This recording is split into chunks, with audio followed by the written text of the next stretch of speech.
રાજ્યમાં સરકારી શાળાઓમાં શિક્ષકોની ગેરહાજરીના મુદ્દે કોંગ્રેસ પ્રવક્તા મનીષ દોશીએ પ્રેસ કોન્ફરન્સ યોજી સરકાર પર આકરા પ્રહારો કર્યા. સરકારી શાળાઓમાં નોકરી ચાલુ રાખી સરકારી શિક્ષકોના વિદેશ ગમન કરવા પર કોંગ્રેસ પ્રવક્તા મનીષ દોશીનો ઉગ્ર પ્રતિસાદ જોવા મળ્યો હતો. શિક્ષકોનું સુવ્યવસ્થિત કૌભાંડ, બેદરકાર શિક્ષકો સામે રાજ્ય સરકાર ક્યારે નક્કર પગલાં ભરશે તેવો મનીષ દોશીએ પ્રશ્ન કર્યો.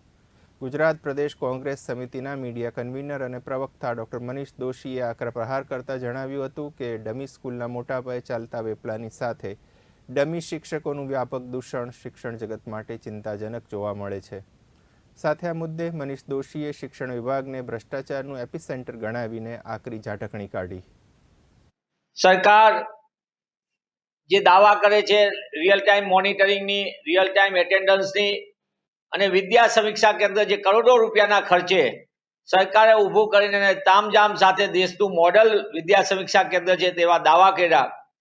2019થી કાર્યરત થયેલું આ વિદ્યા સમીક્ષા કેન્દ્રમાં સરકારે પોતે સત્તાવાર રીતે દાવો કર્યો કે અમે વિદ્યાર્થીની અને શિક્ષકોની રિયલ ટાઈમ એટેન્ડન્સ લઈ રહ્યા છીએ. પણ જે રીતે ગ્રામ્ય વિસ્તારમાં એક પછી એક જિલ્લામાંથી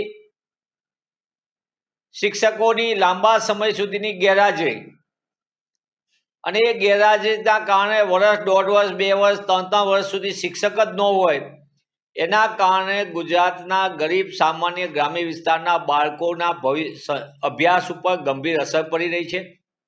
કાગળ ઉપર બોલતા શિક્ષકોના કારણે અહીંયા બીજા શિક્ષક પણ ન મળે અને 3 પ્રકારના શિક્ષકોની આખી વ્યવસ્થા સુનિયોજિત રીતે ખેલ ચાલી રહ્યો છે. એક શિક્ષકો જે લાંબા સમયથી વિદેશ જતા રહ્યા હોય અને કાગળ ઉપર એની ગુજરાતમાં હાજરી બોલતી હોય ગ્રામ્ય વિસ્તારના કોઈ પણ શાળામાં.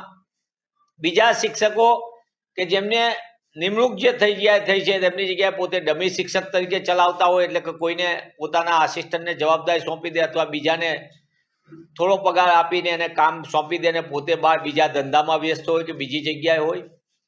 ત્રીજા શિક્ષકોની તો આખી જગ્યા જ એવી છે કે તેમની હાજરી બોલે છે જે તે ગામ કે જે તે શાળામાં, પણ તેમને સરકારના કામમાં અન્ય જગ્યાએ નિયુક્ત કરી દેવામાં આવ્યા છે.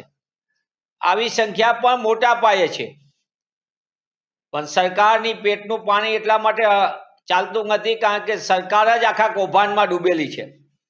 આ વાત એટલા માટે જવાબદારીપૂર્વક કહું છું કે સરકાર પોતે જ દાવો કરે છે કે રિયલ ટાઈમ એટેન્ડન્સ લઈએ છીએ ટીચરની અને વિદ્યા સમીક્ષા કેન્દ્રના ડેટા સીએમના ડેસ્કબોર્ડ ઉપર પણ આપવામાં આવે છે. અને જે રીતનો દાવો છે સરકારનો, તો એ પ્રમાણે શિક્ષણ વિભાગ જે ભ્રષ્ટાચારનું એપી સેન્ટર છે તે અને સીએમ ડેસ્કબોર્ડ ઉપર કોનું મોનિટરિંગ થાય છે?